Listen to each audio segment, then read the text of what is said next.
Folks, today we're going to have a look at the Olight Seeker 2 Pro, one of the latest offerings from that particular manufacturer. And as with all Olights, the build quality and performance is pretty impressive. I've used this one several times now, and I have to say I do really like this this particular light. In terms of specifications, probably the first thing to note, it's a little bit chunkier than your average sort of everyday carry light, and it falls into the size form that and a few manufacturers are bringing these out now to fit the 21700 battery. A little bit larger than your 18650, which has an effect on the corresponding dimensions of the torch itself. And your main advantage or purpose for doing that is, of course, the capacity, and this one, as we can see, is a 5000 milliamp hour. And this is the battery that comes supplied with the torch itself. It's got Olight's proprietary tail cap charging system on it, whereby we simply attach a USB rechargeable magnetic device, for want of better words, on the tail cap there. It's red while it's charging, it will be green when it's fully charged. And this particular model also comes with a little L-dock device, which we can attach at a location of our choice, and then the charger then goes on the back of it there, as we can see, and that can be affixed obviously wherever you wish. In terms of its operation, there are 3 modes as standard, with a 1-click on and a 1-click off.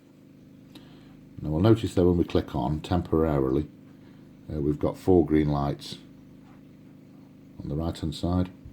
That tells us the state of our battery, and 1 little indicator here to tell us the state or which power level that we're on.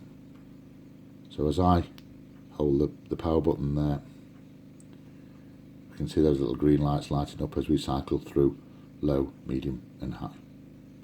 We've got a moonlight mode and a strobe mode and a turbo mode.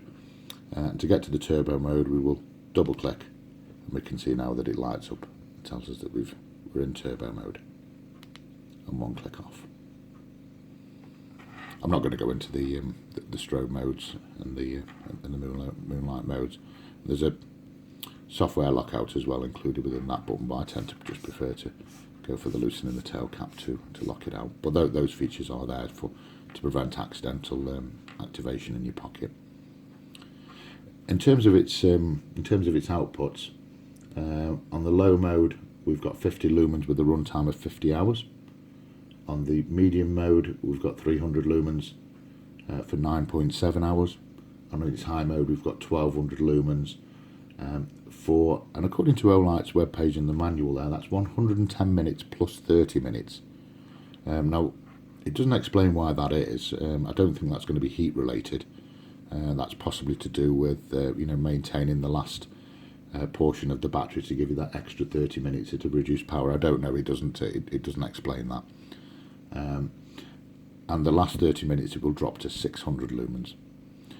The turbo mode is a rather impressive 3200 lumens. But Olight advertise that power is sustainable for 2 minutes. That is heat related, and after 2 minutes it will step down to 600 lumens until it cools off a little touch, and then you'll kind of adjust your power modes there accordingly. And probably the last thing to mention there, it comes with a rather decent belt holster to pop it in as well. So we will take it out and see how these little 3 LEDs perform. Hi folks, I've got the Olight Seeker 2 Pro now out for the field test. The fireworks are still going off. Starting as usual on the low mode. Perfectly usable amount of light for close range work, cycling through low, medium and high. Let's get it onto medium. Yep, pretty impressive and as expected. High mode, fantastic amount of light being emitted now on the high. And the turbo was really impressive. I tried this the other night. There's your turbo mode, and that's the camera's dimmed down now to try and adjust. This is way too bright for the camera to expose this correctly. It's considerably brighter to my eye. If I put some distance on there and go to the other side of the lake, so we're about 100 meters there. You can see it's reaching that and throwing that absolutely no problem at all. Really impressive. And let's just cycle through to just straight eye, and you can see just on the high mode it's reaching that distance, no problem. But the turbos are particularly impressive. So that's the Seeker 2 Pro. I'll carry on with it a little while longer. Thanks, chaps.